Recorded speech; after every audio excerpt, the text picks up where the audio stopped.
Well, it's that time for another exciting edition of Third and Three, everybody. And on today's show, we are going to talk about the narrow victory between Alabama and LSU this past weekend.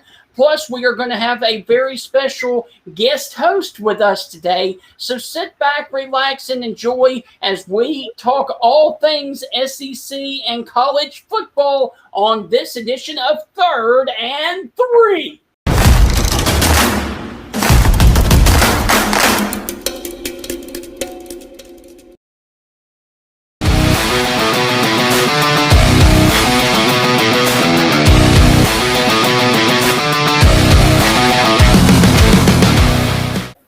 Ready? Go. You okay? Me? I'm fine, dude. I'm just trying to think of why your internet's so bad. Because I got the Stingray internet. Well, guys, welcome inside another edition of Third and Three. And as you can see me clearly now. However, my co-host over there, Joey, has taken up the bad internet, so he's got Stingray internet. So I want to apologize for shifting my internet down to his house. But hey, at least the most beautiful person on the show is back in HD. Speaking of beautiful, let's introduce our special guest host. Absolutely. Well, you actually know this woman very well. So, Joey, I'm going to turn it over to you. Go on ahead and tell everybody who our special guest host tonight on the show is. 5-time state volleyball champion from the great state of Texas. Ladies and gentlemen, give it up for Tricia Roos. Tricia, how are you doing tonight? Hey, I'm doing good. I'm the pretty one now on the show. Yeah. Oh, baby. Yes, you are. Did I say your last name right? You did. Roos? Okay. Well, yeah, like a kangaroo. Just say Roos. Yeah, we're gonna change it to my last name. I think my last name's a lot better. I'm just saying. I don't care what your husband says. He's not invited. Well, he will have a few things to say about that, I'm sure. He would say, "Thank you for allowing me to give you my wife." Tom, what are we watching over here, man? Seriously. I don't even know. I mean, that's what happens when you give Joey the mic and a little bit of freedom. You know, give an inch, he takes a mile. He doesn't even know what a mile is. He knows what an inch is. So does your wife. Well, guys, I had an awesome weekend. Joey, let's go on ahead real quick and tell everybody what happened this weekend. I'll let you start. Well, Stingray became a member of the press, and we got a short video, just a little clip to show you what Stingray was doing at Ole Miss. And he even got to ask Lane Kiffin a question. This footage is courtesy of the Stingray Show, so check it out right here. Are you ready? Hell yeah! Damn right! I'm Johnny Gosh, who the hell are we? Hey, flip, flap, flip, flap, all this fly down.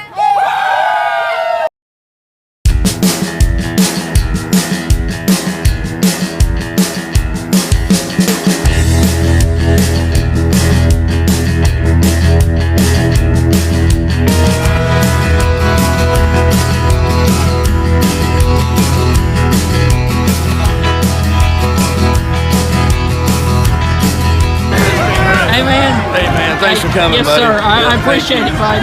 Absolutely. Thank yes, you. sir. Yep. Thanks, guys. Coach, obviously you have a relationship with Coach Freeze. What was your message to him at the end of the game when y'all met at midfield? Well, I don't know him all that well. I've met him a few times. My brother worked here with him. Just said good luck, and his defense did a great job, and quarterback played really well, so good luck. Do we have to get approval to have Stingray on the show now, or is he too big time? What do we have to do anything special? I mean, he's on the field. Lane Kiffin's talking to him. Hugh Freeze is name dropping him. I mean, yeah. Are we the entourage now? Yeah. Are you like Mark Wahlberg, and we're just like the new kids on the block? I guess, They're just the man. backup dancers now. They're just the backup dancers. I personally wouldn't mind being Daddy Wood. I'm sure he got more girls in his day than I would. So yeah, I'll take Danny Wood. He's Michael, and you're Tito, and I don't know. I'm the other one that no one can remember. Yeah, Jermaine. I'll be Tito. Yeah, Tito. Jermaine. I'm Jermaine Jackson. You're Tito. Who's Tricia?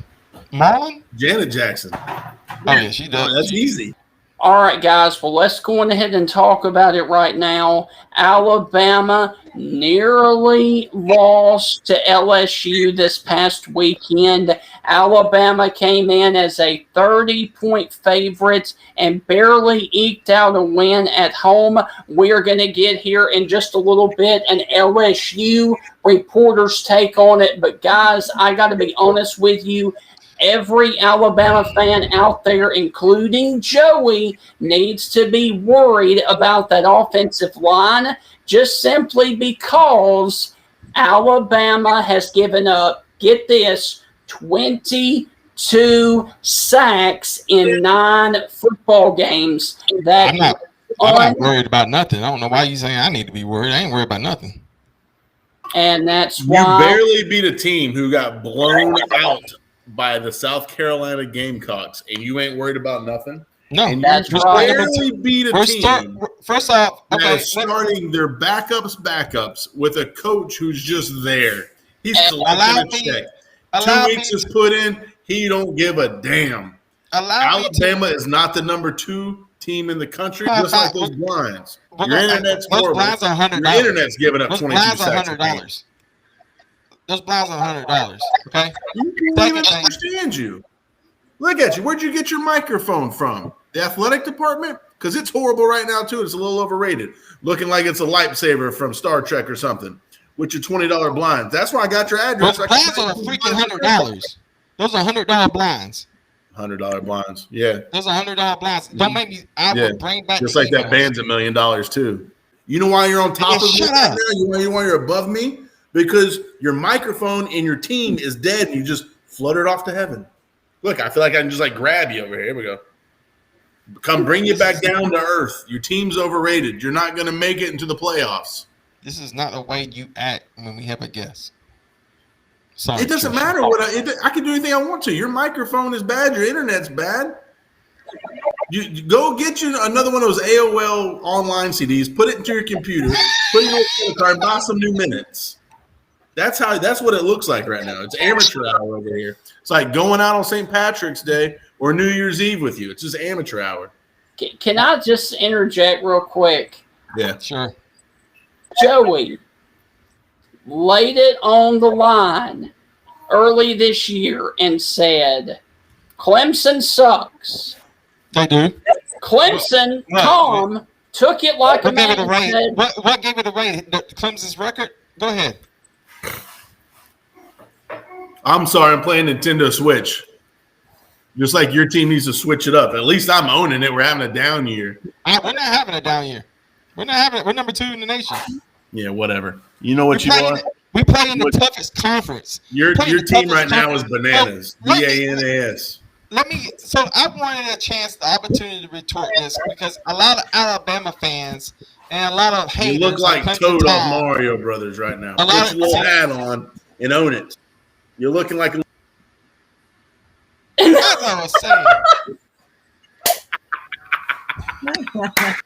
I was saying, a lot of Alabama fans and a lot of haters right now are coming together as one. As a fan. First off, a lot of people who've never even played football, a lot of people who've never even picked up a football, a lot of people who's never even looked at a football want to critique Alabama. Right now, Alabama's number 2 in the nation. I got guys on Facebook talking about last 50 years they never played this bad. Shut up. You know what the problem is? You're a bandwagoner. You was watching Alabama when they were winning championships. You'd be the first one cheering. Yeah, we knew it. But when Alabama has a tough season, all of a sudden you want to play. You know what? Forget you. You don't know football. And the point of the matter is this. Alabama's defense showed up when we needed them. We play in the toughest conference in the world, the SEC. The SEC. When it comes right down to it, any given Saturday you can lose. It could be LSU, a 3-4, 5-2. Well, it doesn't really matter what their record is. They can come and they can bring it. Auburn, LSU, South Carolina Gamecocks. Any team in the SEC can beat pretty much any team anywhere. We're in the toughest conference. Ladies and gentlemen, I said it here in the beginning of the season. I have faith in my Alabama. I have faith in my team, and I will be willing to bet Alabama goes on and wins a national championship because I have faith in my team. I'm a diehard Alabama fan, and it's going to be like that forever. Roll Tide. Now, Tom, you can talk. I like the confidence. Every time you run your mouth, you write cat. You just, it's sad, dude. Like you go off, you pop up. We're in the best conference ever. No, you're not. Yes, we are. You barely beat a team that's 4-4, or were they 4-5 now? They're 4-5 now. Okay, yeah, it's god awful. Like what the hell is wrong with you? Like be a fan, but at least own it. What game y'all going to this year? You're going to what? The Gator Bowl? It's horrible. That means a lot. Tricia, what's your input? I'm sorry. Clemson Tom trying to take over the show. What's your input? The input's Big 12 is where it's at right now. That's it. Baylor Bears all the way. I mean, my team's in the Big 12. I feel like it's going well, but I will say, Joey, your passion is great. You got the passion. Now, I watched some of the Alabama game. Yes. I'm kind of leaning towards the other guys just a smack, but then you have that confident attitude. I kind of lean backside, so I'm just party here. You lean back to my side? Well, you're a confident guy. You have some very powerful, passionate points. Yes, I know. Thank you, babe.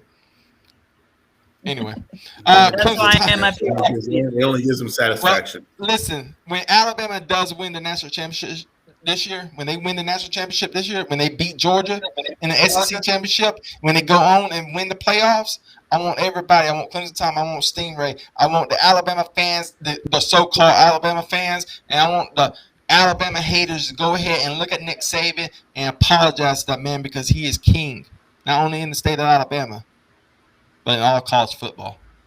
Welcome to the 33. All right, now listen, Joey, please, you've got to quit interrupting so that we can talk, please. Yes, sir. I'm sorry.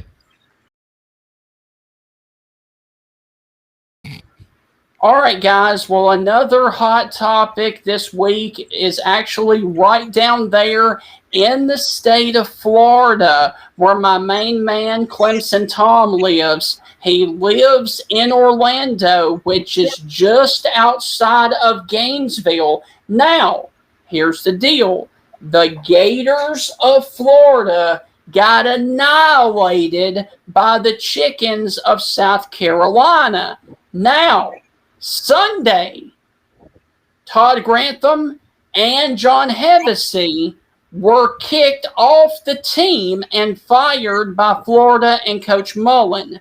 Tom, you live down there in Ground Zero. What are you hearing on the street about the job security of Dan Mullen at Florida? One more loss and he's out. To lose to the Gamecocks like that was horrible. Yeah. I think Todd Grantham was just a band-aid, just like, oh, we're trying to change some stuff. To lose the way they did was just atrocious. Like, they didn't lose. They got their ass kicked. And they were a 3-touchdown favorite, over a 3-touchdown favorite, against a team that is just – they were on – and I'm probably wrong here, but I'm going to guess their 4th or 5th different quarterback of the season.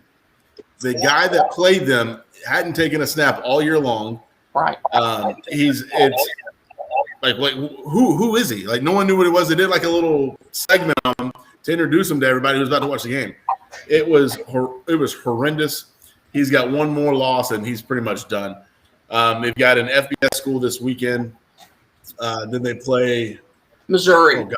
Missouri, yeah, Mizzou, and then Florida State. And I mean, if they lose to Sanford this weekend, then he's gone. Like, yeah, sorry. if he loses to Florida State, probably he's done too, and they could easily lose to Florida State. Yes. And if they lose to Mizzou, he's 100% done. Like, I forgot Mizzou had a football program. So, are they going to a bowl game now? I mean, they haven't. Sting, what do you got to do? You got to win what 5 games to go to a bowl? 6. So, okay, so they legitimately could not go bowling. Let's just say they beat Sanford, and they lose one more game. That's it. Well, I guess they could still make it. But like, who's going to take Florida with six wins like that? And seriously, real quick, us guys that really know college football, unlike that guy right up there, what has happened to Coach Mullen, man? Seriously, everyone's saying he doesn't. To Mullen? Yeah, they're saying he doesn't care. They're saying he doesn't get it. They did a side-by-side, the sports show let's do here in the morning, which they kind of talk about the big three.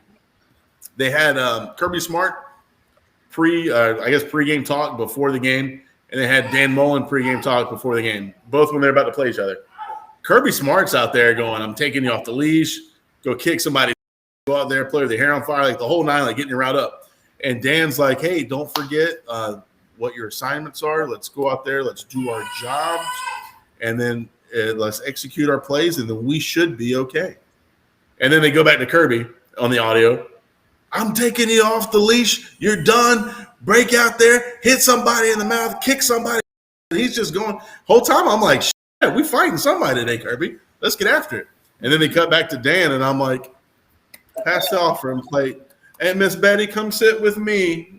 Preacher Mullins over here just telling us to, get our lives together, and we're just going to quote the Bible verses, and we're going to have a football game. I mean, what you're saying is, as a coach myself, you have to have passion and you have to be super invested in your program.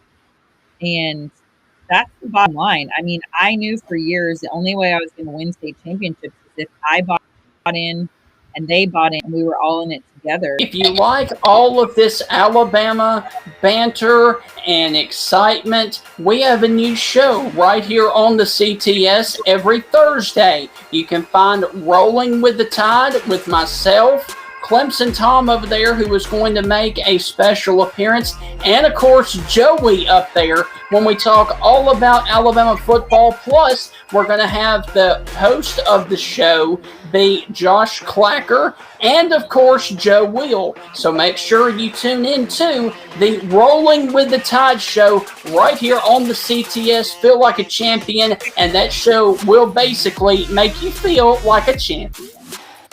Damn, that's good. My nipples got hard.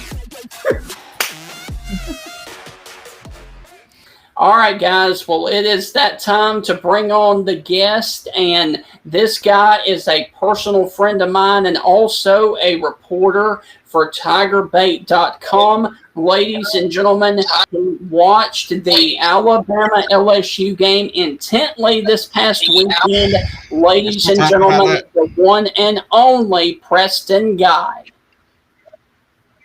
Hey guys, how's it going? Thanks for having me on.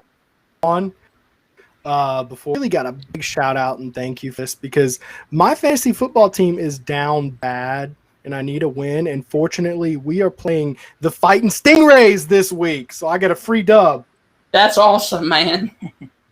So, real quick, I just want to start off with saying, what were your thoughts on the Alabama Crimson Tide this past weekend? Because you texted me and said Alabama, in your opinion, was not even a top 10 team. No, I think that we've seen enough struggle wins out of Alabama. What's up with that Bama fan guy? Struggle win. I mean, we've seen a large. We got Jermaine Funnyman Johnson on. So yeah, that's the one. That's the one. We've seen so many of those struggle wins out of Alabama this season against teams that are turning out to not be very good.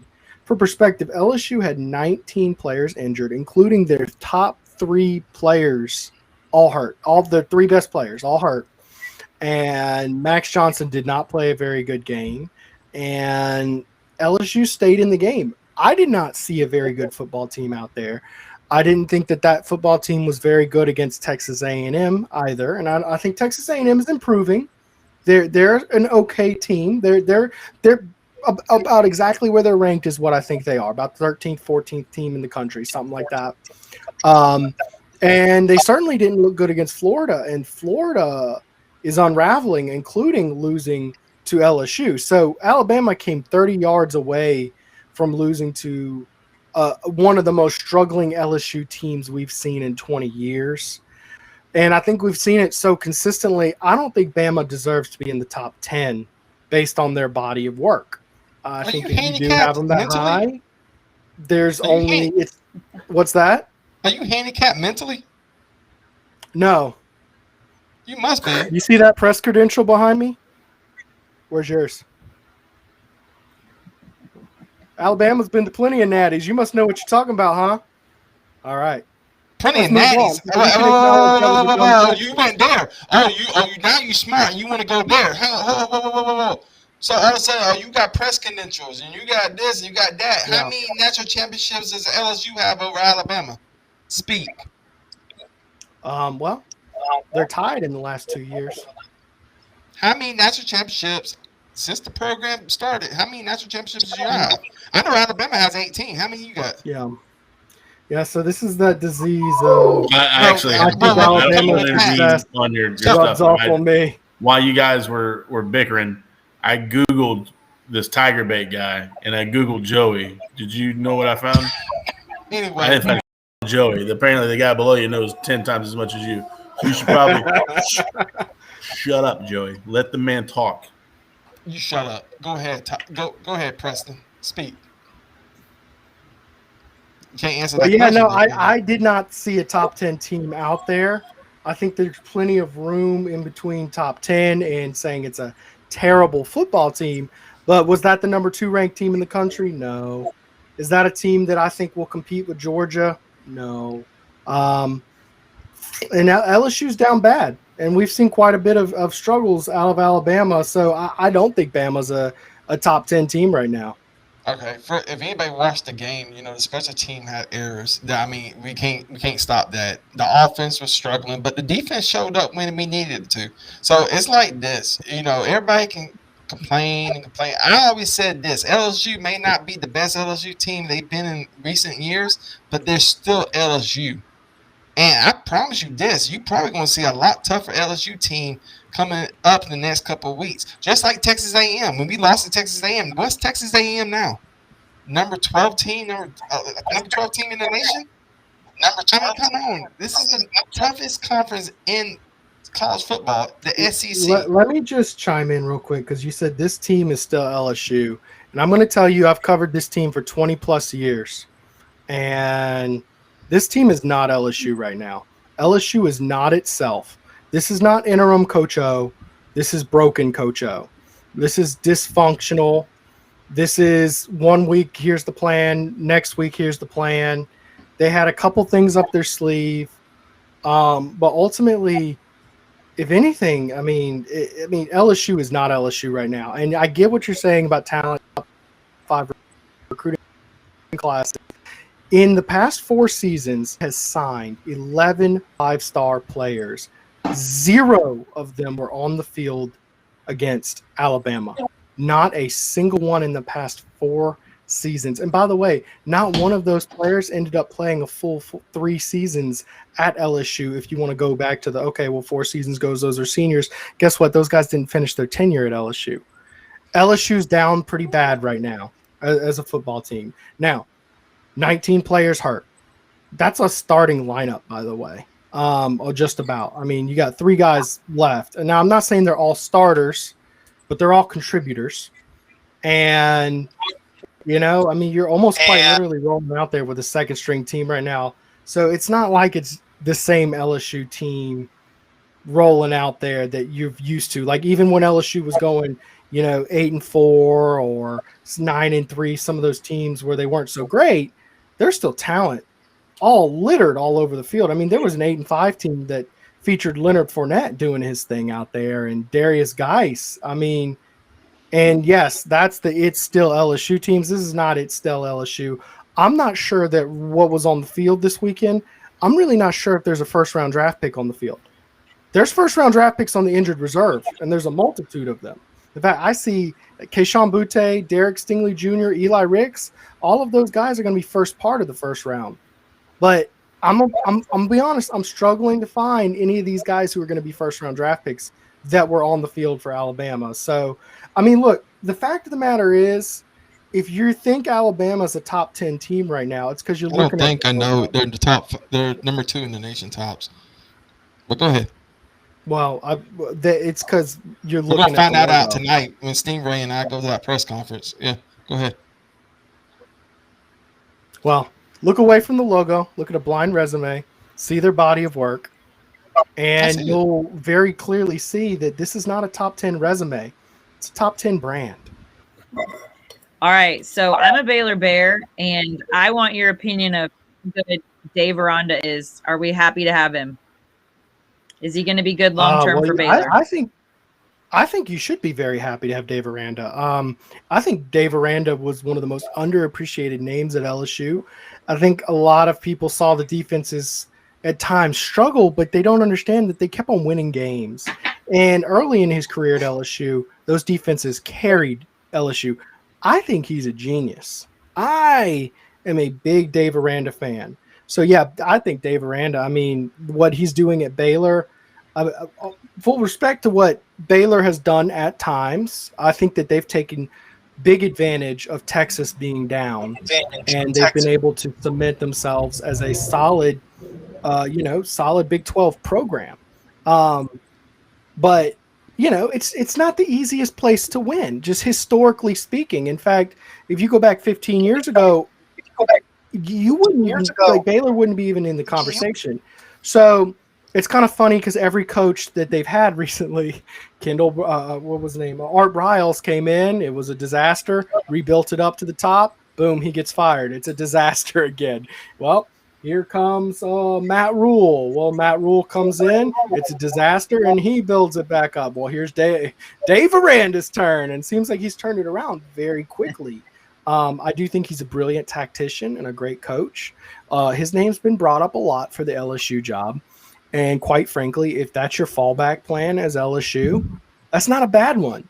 That's the thing that stands out to me. The coaching field right now is infinitely better than the one was in 2016, where LSU's plan was Jimbo, Tom Herman, never mind, let's promote the interim, Coach O. Hey, Preston, I got a question, man. Night game in Death Valley. Ain't nothing better, huh? When it's popping, it's popping. But it is a big game venue. Make no mistake about that.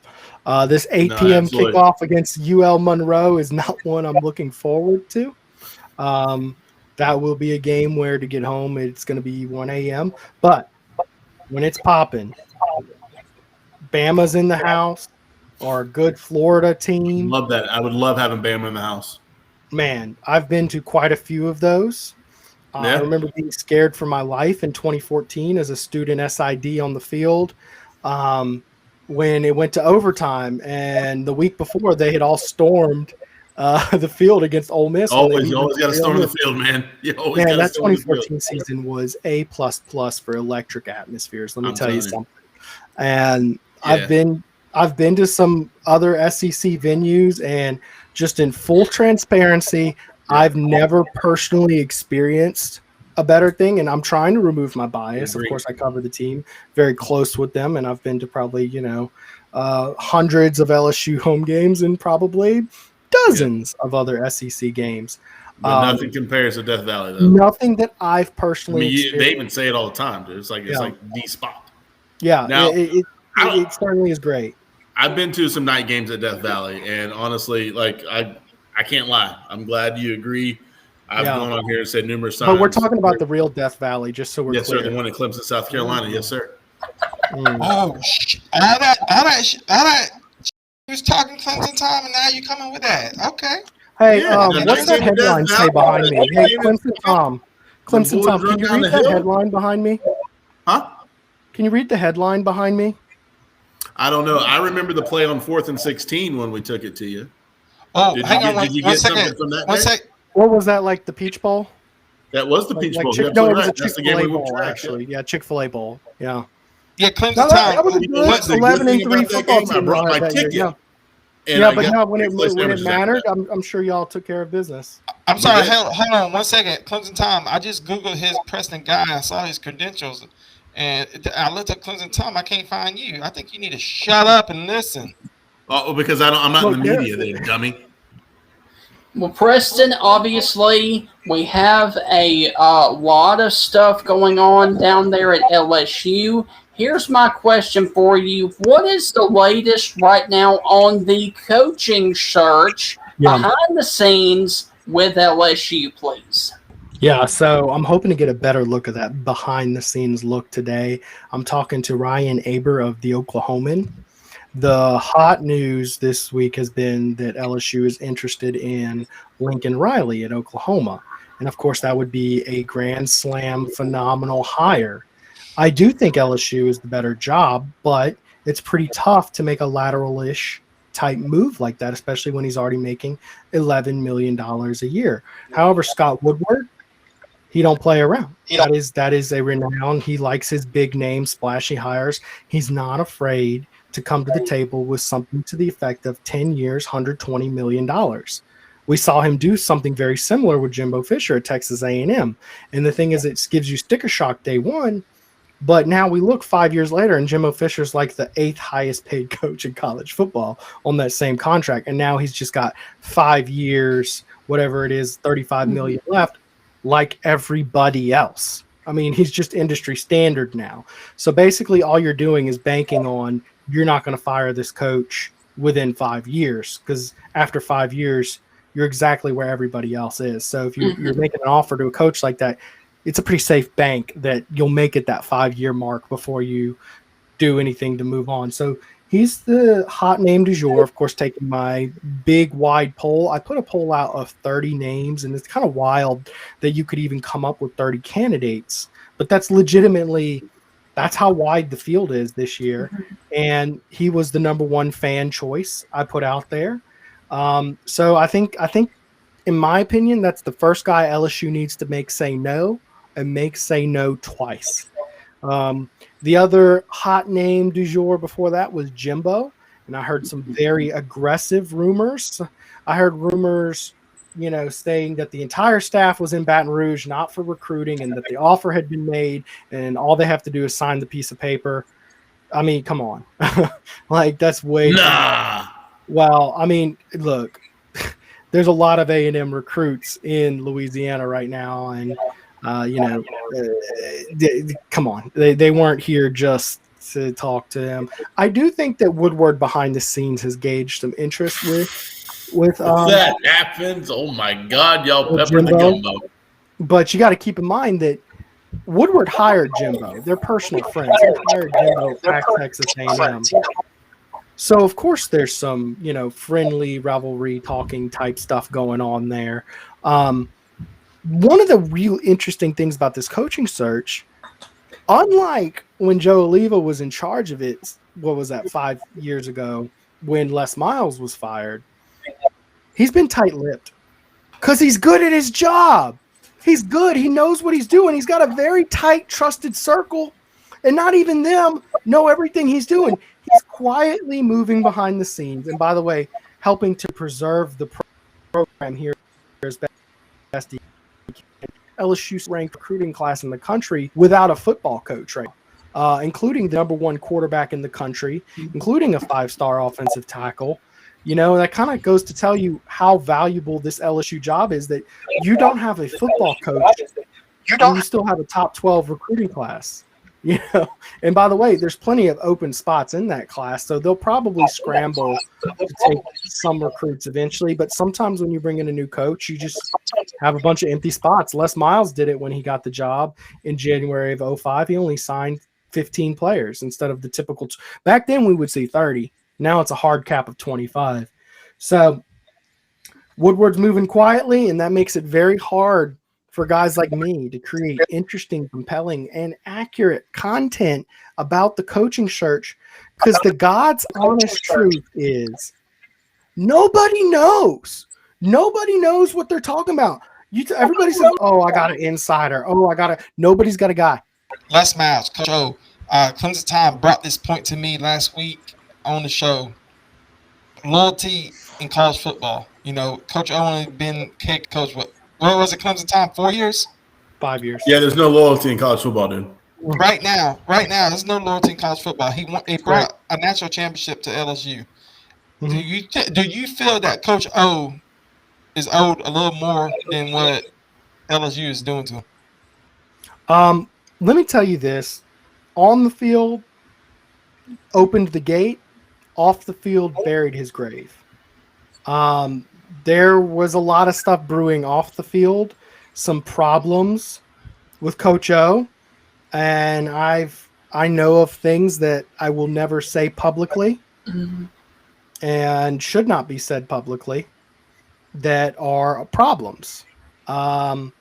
And you can tell us. We're not going to tell nobody. Yeah, nobody watches our show. You got to be a lot more Nobody important than watches Joey this from Tuscaloosa to get that. I'm sorry. Man, I think you have 12 Twitter followers, man. I don't know. Maybe he's an ugly hat. He has 13 now. He has 13. I don't even have a Twitter page. I don't know why you've been bringing me up. But go ahead. Gotcha. Well, then particularly you have to be a lot more important than Joey from Tuscaloosa. But anyways.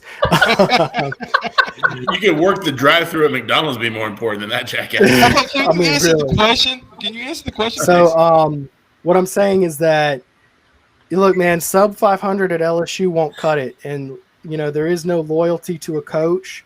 There's also been a strong perception that, we've known what Coach O was from the day he got hired. He's the CEO. He's going to be a guy who manages the program, hires the coaches, and recruits the players. Well, he recruited the players, but hiring the coaches, by his own admission in a lot of areas, he wasn't sticking to the own formula he used to build the championship run.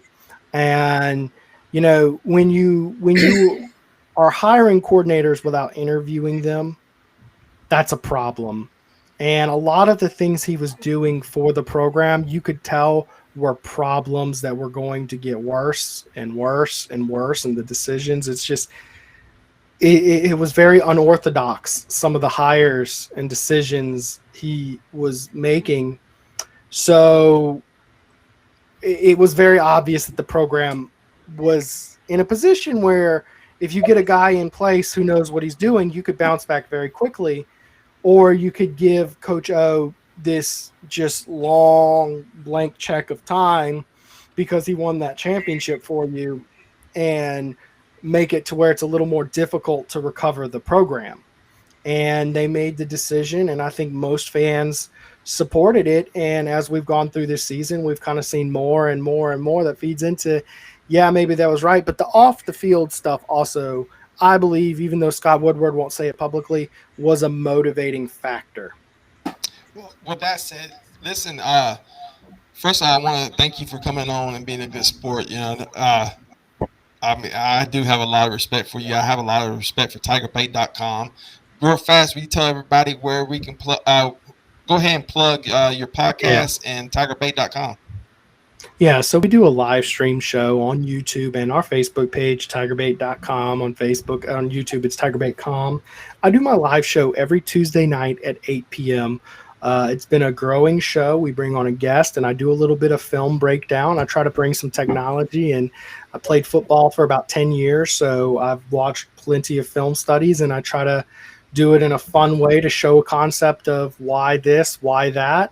And it's been a great season. We've had multiple Super Bowl champions join the show, multiple national champions join the show, and plenty of relevant guests, knowledgeable on the recent subject. Purely a fan of your website too, by the way, Preston. You guys have a good message board. And ironically, anytime I need to find pictures of Instagram models that I follow, you guys always have the good ones. So yeah, absolutely. Yeah. Well, I'm the number one Instagram model on that site, actually. And I do charge a premium. That is onlyfans.tigerbait.com. So y'all go check that out. Well, thank you for all that you do for us. Yes. Well, that said, ladies and gentlemen, he's the one and the only. If you want to know LSU football, you got to go to this guy, Mr. Guy, Preston Guy. Thank you, sir, for coming on. Yes, sir. Appreciate Thank you y'all. so much, my friend, bud. Y'all have a good night. Hey, Stingray, I wish you luck in fantasy, but not much because I got to kick this week. Good, man. Night, y'all.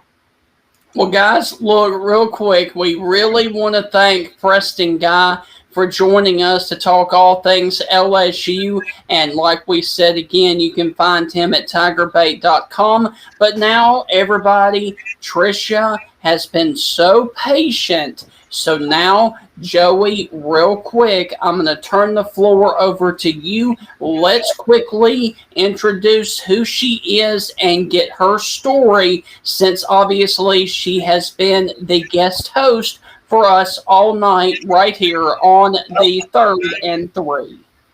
Well, I stumbled on this young lady. We were chatting a little bit off and on, and she told me her story, and she took me to her website and showed me where you can find her book. And I ain't gonna lie to you. I told her I don't want to get too emotional because I know this is probably touchy for her, but I mean her story really put a gun in my throat. I mean, it's if you have kids, anybody that has kids can relate to her. She is definitely somebody I consider a hero and inspiration, and not only in sports but her personal story. And I asked her to come on because it was so touching, so moving that I really wanted her to not only come on as a host but as a guest, because this story will embrace. I mean, it would touch your heart. That's all I can say. And ladies and gentlemen, the floor is yours, Tricia. Well, thank you so much. Well, basically, I've spent my whole career as a coach, and I have mainly been a volleyball coach for 20 years. And in 2014, I found out I was going to have a baby that likely wouldn't survive. And my team rallied together. We won a state championship in her honor. And I ended up getting to meet my baby alive, and she lived for 6 days. But I will say, for anyone listening that's looking for a good sports story, it was actually made into a documentary, and I wrote a book called When Wishes Change. It's a great gift for Christmas. So for your wife, your mom, I've had a lot of men read it too. And I just think that with all of us having the love for sports, it was one of those things where my team really came together and played for something bigger than themselves. And you can check out on my website at triciaroos.com some behind the scenes footage, some footage from the state championship game, and just watching a team of athletes work their hardest to win for something bigger. So it's been an honor being able to speak about my experience. I've been speaking at a lot of colleges to a lot of athletes about what it takes to handle adversity and loss, to become better people, better humans, and better athletes. And so I'm sharing my story across the country to a lot of young people. And I just really was honored to get to write a book and share with others. Well, one of my questions, you wasn't going to leave here without us asking some questions. I've read your story on your website. What exactly, if this gets too personal or brings up too many bad memories, please stop me. But I'm looking at the pictures of your son and your daughter, and with you and your husband. I mean, it was just like, golly. And I have a 1-year-old right now, and Clemson Tom has a baby. When you got the news of your baby's fate, and you decided to not go on with the procedure to take the pregnancy, I mean, was it hope that the baby was going to survive, and how did you get to encourage the whole school, the whole volleyball team to embrace this situation to win a state championship, not only for you, for your daughter? Well, I mean, think about it this way. Every day I was out there on the court asking a whole bunch of kids to give it their all, win or lose, and to work and lose. And you get out there and you best and you don't give up. And to me, this was an opportunity. Like, I'm not going to give up. So even if my daughter doesn't middle term or if she dies, I'm going to give it everything I have, and I'm going to prove that that's the right decision. And I think that because I was fighting for my daughter's life, and the girls were like, well, then we're going to fight to win, you know. And sometimes as a coach, you know, we talk and we talk and we talk, but sometimes you have to step up and you have to show through your actions what you're all about. That was kind of my chance. And, you know, she lived for 6 days, and, you know, like you guys said, with little ones, I had to hold my baby in my arms and she passed away. But I know that I gave everything I had at a net of sports, and just giving it all you have. You don't have regrets if you gave it all that you had, even if you lose. And so for me, I felt like I gave her my everything, and my team gave their everything to me. And we all won because of it. I got to meet my daughter alive. I got to introduce her to my son and to my family before she passed away. And then a bunch of teenagers acted super selflessly and won a state championship in her honor. So I really think it can be a good movie, because I think that's a lesson a lot of athletes these days need to learn. They're super entitled and they get what they want. And a lot of parents teach, you know what, if you're not going to play, let's just move you to another team. And that's not the answer. You've got to teach your kids to fight for their playing time and to be a good teammate, or they're just not going to be a very good human later in life. Well, I'm gonna say this. I lied to you. I read your website, and I saw the pictures, and you know, when you're sitting there, when I'm on the phone, I'm looking at your pictures, and then I got my son in my other hand right here, and it got me hard, and it was just one of those things. It was cool for you to come on and joke around with us. Of course, you know, Clemson Tom and Stingray beat me up a little bit, but of course it was all in fun. Well, for Clemson Tom, it was personal. He really doesn't like me. But with that said, for you to come on the show, it was an inspiration to me. It was an inspiration to Clemson Tom, Stingray, and just to all the CTS members. And please consider CTS your home. Anytime you want to come on, anytime that you want to, stop by, talk about volleyball, or and talk about your story when the movie comes out, and of course we're going to let you give an opportunity to plug your website and your documentary. But anytime you want to come on, please just hit me up, and you're more than welcome to come on. And it's a guarantee, yes. Love it. I appreciate it. Y'all are a lot of fun. All right. Go ahead and plug the website. Like a barrel full of monkeys. Go ahead and plug the website and the movie, the documentary, and everything like that, and tell everybody where they can find you. Yeah, you can find me at triciaroos.com, TRICIAROOS.com. And I really encourage everybody to follow me on social media too, at When Wishes Change. So there's a little bit of sports, there's a little bit of inspiration, all kinds of things on there. And actually on the website is where you can find a lot of the behind the footage. And the book is called When Wishes Change. Everybody needs Christmas gifts, and it's a great one to buy someone for Christmas on Amazon. Well, with that said, ladies and gentlemen, I hope you enjoy your college football weekend. Clemson Tom, I hope you enjoy whatever the hell you're going to enjoy. I don't even think Clemson's playing this week. Who are they playing? I will be in Clemson this weekend. I'll be there Thursday night. I'll be in God's country. I get to see close on a new condo across the street from Death Valley. It's going to be glorious. Well, Stingray, where are you going to be at this weekend? Because, now that you're the big star, where are you going to be? Watching college football all day, my friend. Come to Clemson. Come hang out with me. Let's go. Yes. And I can guarantee you I will have more in-depth analysis on how bad Alabama is next week. It won't be hard. With that said, ladies and gentlemen, this is the CTS. Please catch the new show live.